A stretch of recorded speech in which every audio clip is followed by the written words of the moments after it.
Hi guys! Welcome back again sa aming channel and welcome naman para sa mga baguhan dito sa aming channel. If you haven't subscribed in our channel guys, please do consider subscribing. Please do like this video and share it to your friends. Do comment down below of course guys para sa mga katanungan nyo. And don't forget, like our page on Facebook kasi again, dyan kami nagsasagot kung meron pa kayong ilang katanungan regarding sa pagsashamu. So yun na nga guys, yung ating video for today is nasabi ko to nung nakaraang video namin na kung saan tatalakayin natin for today yung ating mga vitamins or mga ilang ginagamit natin para sa ating mga breeders dito sa aming yard. So disclaimer lang muna guys, based on our experience, may basihan kami sa pag-share sa inyo ng mga produktong ito na ginagamit din namin sa aming yard. Anyway guys, yung mga tatalakayin ko ngayon ay hindi mga gamot, bagkos ito'y maaaring maging prevention para hindi magkasakit yung ating mga alaga sa ating yard. Hindi ko rin sinasabi guys na gamitin nyo talaga itong mga produktong ito kasi binabahagi lang din namin kung ano yung mga naging magandang vitamins or mga produkto, probiotics na naging maganda yung turnout sa aming yard of course. Additional disclaimer lang, lahat ng mga produktong sinishare namin sa inyo ngayon is talagang sinusubukan muna namin ng at least 1 month sa aming yard bago namin sinishare sa inyo.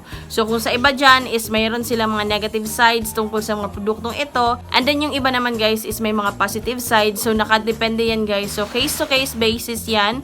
So again, sa vlog na to guys is personal experience lang namin yung aming sinishare or binabahagi sa inyo sa paggamit namin ng mga produktong ito. Sasabihin ko na muna sa inyo yung sa ngayon na ginagamit namin. Actually, marami na rin kaming nagagamit before. Iba't ibang uri ng vitamins, probiotics, yung mga additional na binibigay namin. Kasi hindi rin namin nilalagi nga pala guys na yun lang yung vitamins nila. Kasi even dun sa mga panggamot sa kanila guys, hindi rin namin nilalagi. Kasi kung minsan napapansin namin or siguro din sa inyo dyan, na kung saan yung iba nating mga alaga is parang nai-immune sila or nasasanay sila sa ganung uri ng vitamins. And then later on, hindi na nila ina-acknowledge yung gamot o yung bisa ng gamot na yun. So kung kaya, ayan, alternate din kami guys, even sa vitamins and then sa mga gamot na ginagamit namin sa aming mga alaga. So ayun na nga guys, sa ngayon yung ginagamit namin is yung Vitamin Pro. Meron din naman yung mga dosage guys kung tatanungin nyo ako kung paano nga ba yung tinitimpla. Makikita nyo yan sa packaging ng ating Vitamin Pro. Pangalawa naman na ginagamit namin na produkto guys is yung Egg 1000. So yung Egg 1000 naman guys is for breeders naman yun. Either na malapit na silang magamit or dun sa mga alaga namin na nangingitlog na talaga or ginagamit na talaga namin for breeding purpose na talaga sila. So yun yung ginagamit namin guys. And at the same time, meron din yung mga labels guys kung paano siya i-administer or ibigay sa ating mga alaga.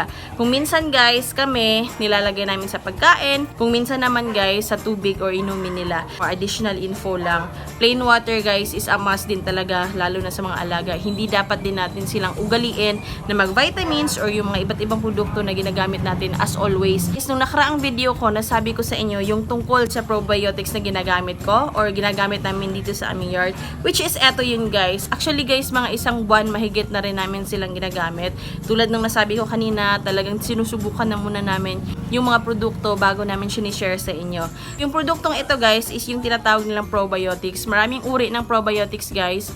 Marami din tayong mabibili niyan sa mga Agrivet Supply. Isa na yung King's Vita Plus nga pala guys ha. Ito na nga guys, yung ginagamit namin na probiotics sa ngayon is yung Adsans Probiotic guys. 100% organic probiotic siya guys. And 7-in-1 na rin po siya na probiotics. Kasama na doon yung 7-in-1 na sinasabi ko is yung ating Madre de Agua at saka malunggay. Isa yun sa mga ingredients na ginamit ni Sir dito sa kanyang probiotics na Adsans Probiotics. Bago ko nga pala guys ipagpatuloy yung ating video is ipapakita ko na muna sa inyo yung clip nung nakapanayam ko rin ang may-ari ng Adsans Probiotics.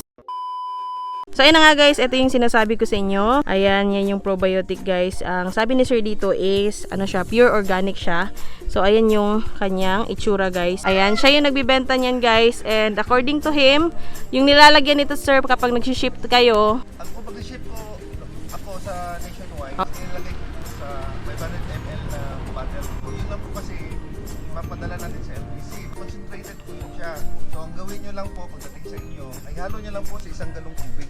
walang pinag-iba sa effect. Guarantee ni sir dito is yung mga sisiw natin is actually kung maaari is zero mortality talaga siya. And actually ito guys, mas mura siya compare dun sa mga nabibili sir sa mga nabibili doon sa mga agrivet, mga synthetics na mga probiotics is medyo may pagka-pricey din yun. Gagamitin din namin to. Actually salamat kay sir pala.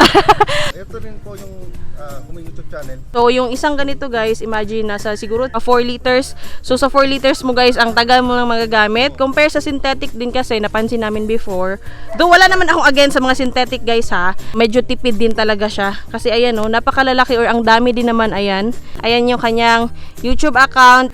So, ayun nga si sir guys, yung may-ari ng Adsons Probiotics. So, ayun, meron din siyang YouTube channel nga pala, yung Adsons Probiotics. Ayan po guys. So, nga pala guys, paano nga ba namin ginagamit itong probiotics na to? Depende pa rin guys, sinabi sa amin din ni sir noon. Pwede rin yung ilagay sa pagkain ng mga alaga, sa kanilang inumin. Pero may mga cautions din yan guys na dapat din natin i-consider. And ito nga pala yung kanyang packaging. Ayan po guys. So, kung bibili kayo sa kanya nga pala guys, is concentrated siya. So, ilalagay niya sa 500 ml tulad ng nasabi niya kanina. And then, later on, pagdating niya sa bahay, pwede niyo na rin ihalo dito sa ganitong galon.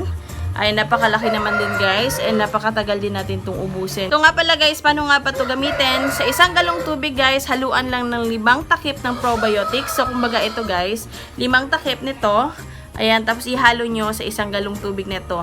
Reminder nga pala guys, sa tubig na gagamitin nyo, pwede nyo gamitin lahat, wag lang sa tubig na wasa or dyan sa gripo natin. Kasi guys, chlorinated na yung mga tubig na lumalabas sa ating gripo guys. So, much better kung meron kayong mga poso, mineral, mas maganda rin yun guys kasi nga wala siyang chlorine. Kung gusto nyo naman ng mas maliit na mixture guys, sa isang bote ng 1 liter is pwede namang 2 takip lang din ng probiotics ang ihalo nyo. And also sa pag-store ng probiotics na to guys, of course, dapat nakasingaw yan. Hindi siya totally closed kasi nga, di ba, yung ating probiotics na nasa loob is buhay yan. Kumbaga, good bacteria kasi yan. So, kailangan guys, nakasungaw to para hindi sila pumutok. At the same time guys, bawal siyang painitan and dapat nating ilagay sa madilim at malamig na lugar. And also guys, kapag nahalo na natin yan sa mga painuman nila, is wag din natin yung ibilad sa araw. Kasi nga guys, mamamatay yung mga good bacteria na nasa probiotics na yon. So, ayun nga pala guys, yung mga basic information regarding sa Adsons Probiotics na ginagamit namin sa ngayon.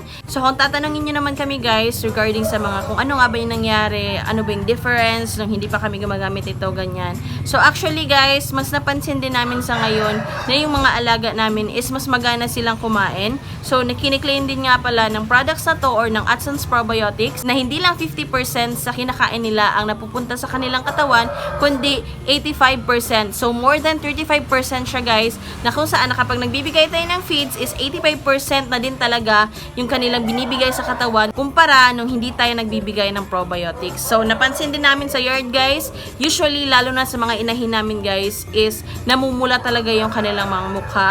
Ayun, yung naging experience namin talaga, iba din talaga yung pagkain nila sa ngayon. Mas magana silang kumain guys, and nakikita rin naman namin yan sa katawan nila kasi mas maliliksi sila guys. And so far guys, walang mga sakit.